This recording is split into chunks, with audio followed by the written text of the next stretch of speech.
Magandang umaga mga bossing at mga madam. Ang palayan na ating bibisitahin ngayon ay ang palayan ni Kuya Glenn na merong tanim na Longping 2096. Naipunla ito nung June 6. Bale, pangalawang binhi niya na ito. Yung una naming binhi ay Bigante Plus sana. Ibinabad namin siya nung katapusan ng May. At ang pagpupunla sana namin ay June 1. Kaso hindi tumubo yung mga binhi na nabili namin. Kaya agad-agad pinabalik sa pinagbilhan at awa ng Diyos, pinalitan naman. Ang napili niyang binhi ay ang Longping 2096. First time namin itatanim itong Longping 2096. Yung una naming hybrid na sinubukan ay ang Longping 937 noong dry season. At mas maganda ang ani. Ang schedule ng patanim nito ay June 19 at hindi natin pwedeng i-adjust sapagkat maraming tanggap yung ating kabisilyang nakuha at nakapag-down na rin tayo. June 6 ito nung naipunla at June 18 pinabunot na natin. June 19 transplant na. Kaya bata itong naipunla. Ang tinatarget sana nating araw ay nasa 18 to 19 days ng punla. Pero hindi na siya inabot. Bali ngayong araw ay ang ika 74 days na nitong nakatanim. Ang total na araw niyang nakatanim. At 61 days naman after transplanting pagkatapos nating mailipat tanim. Yung una nating sinubukan na Longping 937 ay tinulad natin ito sa inbreed seed. Pinabot namin siya ng 25 days old ang punla. Ang resulta nun ay hindi masyadong gumipi. Hindi siya dumami. Pero ayos pa rin ang kita niya. Ayun naman, ang sinubukan namin ay yung mas batang punla. Sobrang bata naman ito. Nasa 14 days lang siya. At pag naisa ko na, makikita natin ang diferensya o yung pagkakaiba nila ng matanda sa batang punla.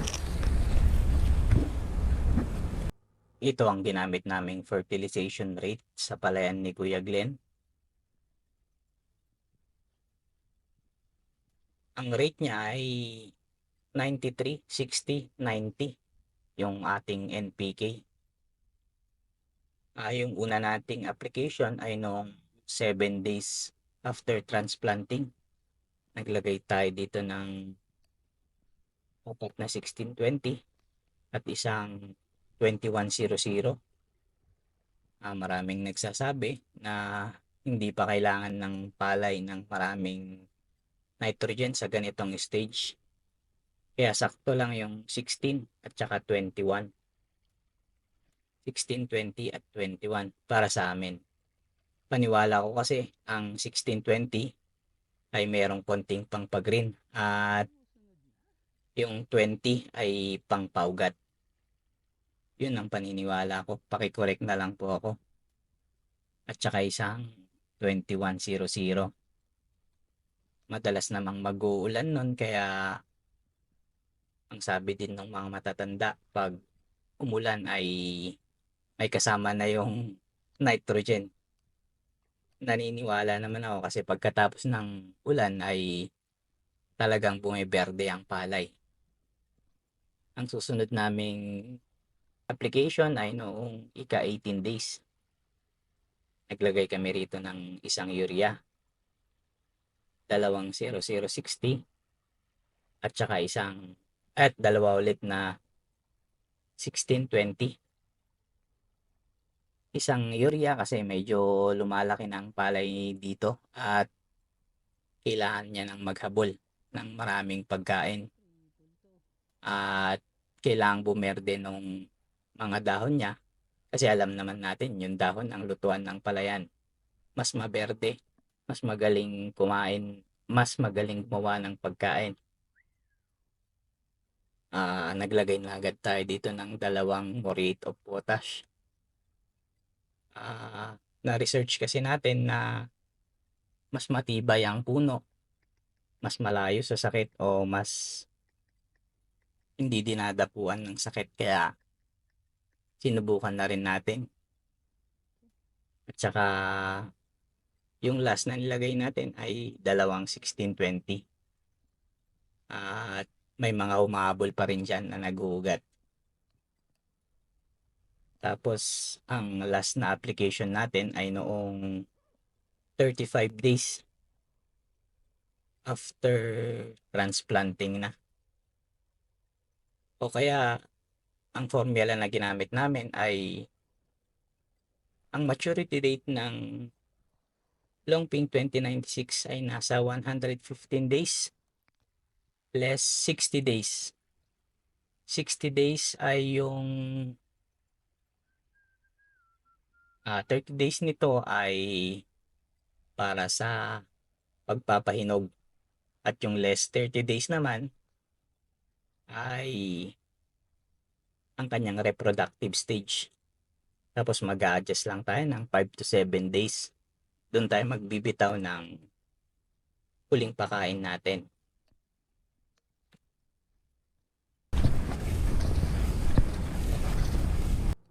Old farmers practice ang ginamit namin dito sa spraying naman ng insecticide. Bali nagulat nga pala kami rito kasi noong nasa ika 30 days pa lang niya, ang linis-linis pa lang ng mga pinitak. Pero pagdating ng mga 40 days, naglalabasan ng mga damo. Nakampante kami na kinaya na ng butaklor yung mga buto. Pero biglang nagsilabasan.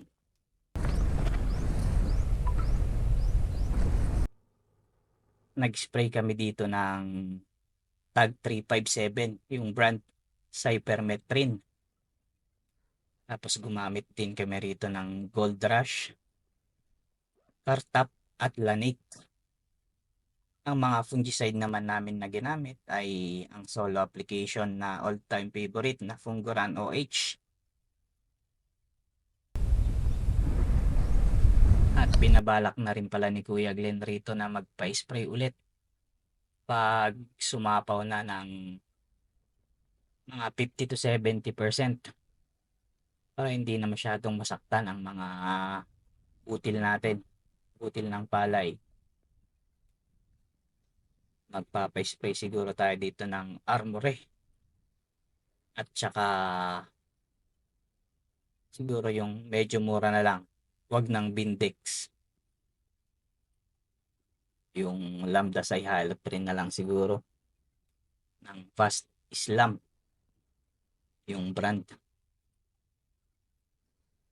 Pero depende pa rin kung gaano kalalim ang pulsa ng ating bossing. Siguro Bindex to, Bindex natibo o kaya Lambda Cyhalothrin plus Armore.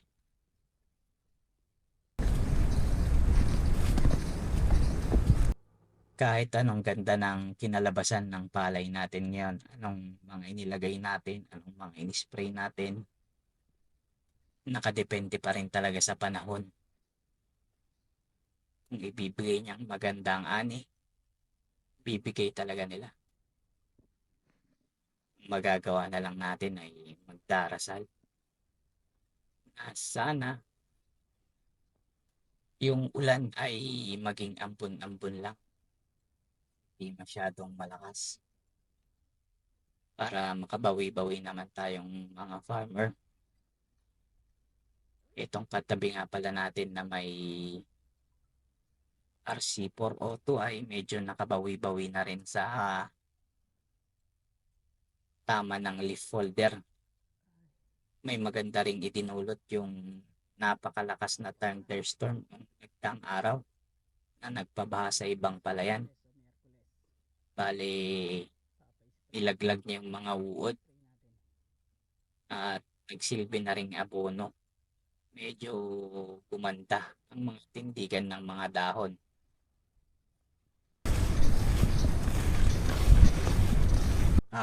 Big shout out nga pala sa Facebook group na Magsasakang Magaling, LP Farmers Group.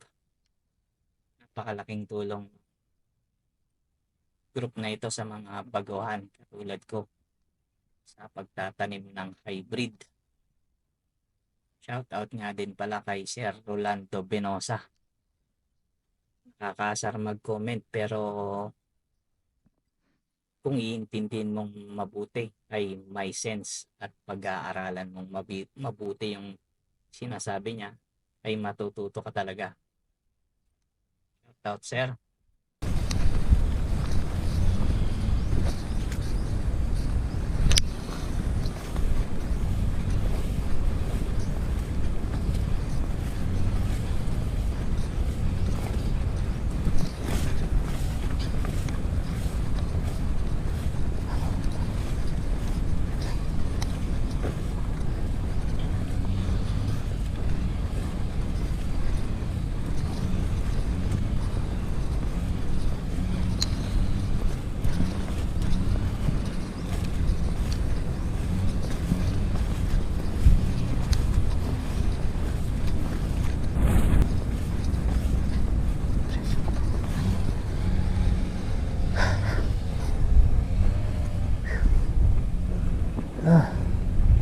Ito yung katabi natin, recover na din sila sa leaf folder.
Flowering stage na sila.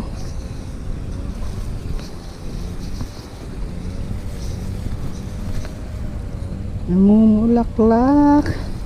Yung iba na tuyo na. Ito, puro puti pa. Iba brown.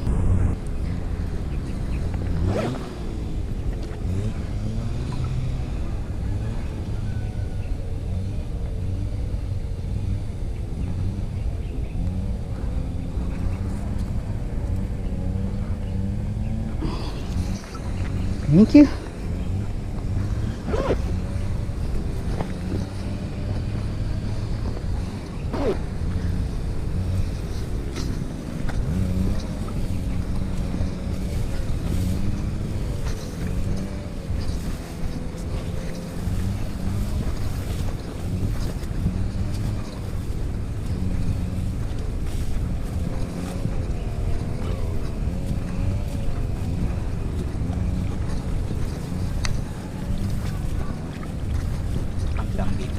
Na update ngayon at sana walang masyadong malalakas na bagyo na dumating